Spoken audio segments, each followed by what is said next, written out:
Hello, in this lecture we are going to study conical pendulum. So what is conical pendulum? Conical pendulum is basically if I hang a ball of mass m with a string from some height h, the length of the string is L and अगर मैं इसे horizontally घुमाता हूँ तो जो Bob रहेगा वो एक सर्कुलर मोशन परफॉर्म करेगा. सो this length of the string is L. Okay, now this bob of mass m is performing circular motion. Okay, now in this string there will be tension, so this is tension T.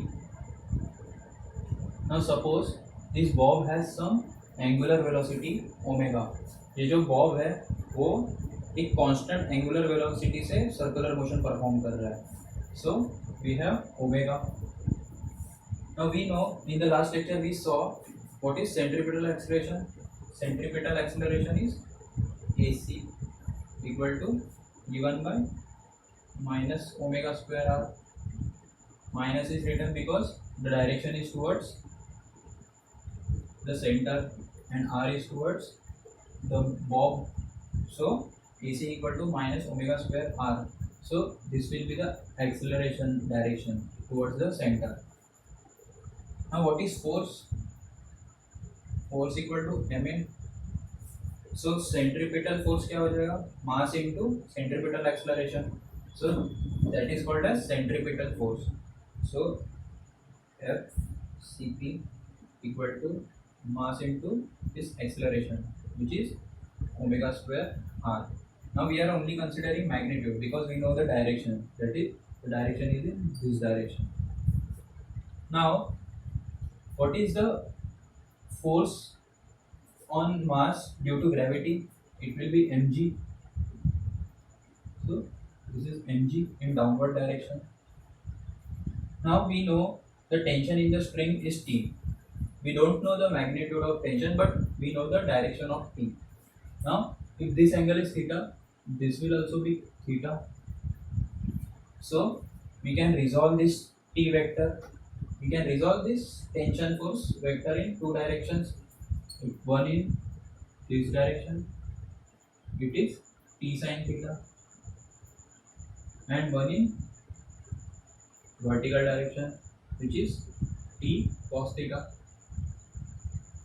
Right, if this angle is theta, then this will be T sin theta and this will be T cos theta. Now we have to balance these two forces.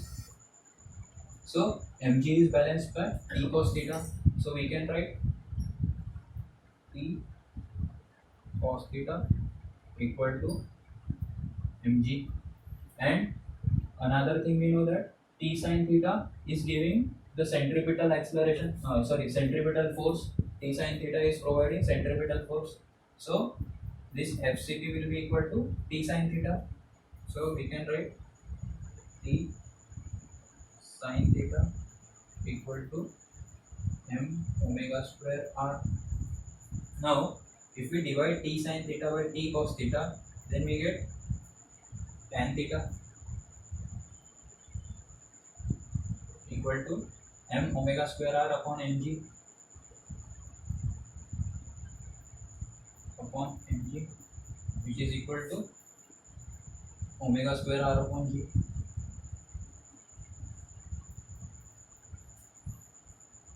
So we can find omega using this formula. So what will be omega? Omega equal to g tan theta upon r whole under root. So this will be the formula of omega. Now we know time period of a circular motion is given by 2 pi by omega. So this is time period denoted by T. This T is different from this tension. So time period equal to 2 pi by omega. What is omega? G tan theta by r. So this time period will be 2 pi by root g tan theta by r.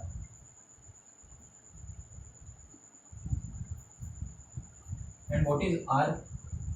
R is basically L sin theta, because this is the radius, then this is L cos theta and this is L sin theta. So R equal to L sin theta. So we can put L sin theta in place of R. We get 2 pi by root g tan theta upon L sin theta. Now this sin theta from tan theta we can cancel this, only cos theta will remain. Cos theta will be in denominator. So we get 2 pi root L cos theta upon G. So we can write time period T period equal to 2 pi root L cos theta upon G. So this is how we calculate time period of a conical pendulum using by splitting this tension in two directions and balancing them by gravitational force and centripetal force. So we get time period equal to 2 pi root L cos theta by G. Thank you.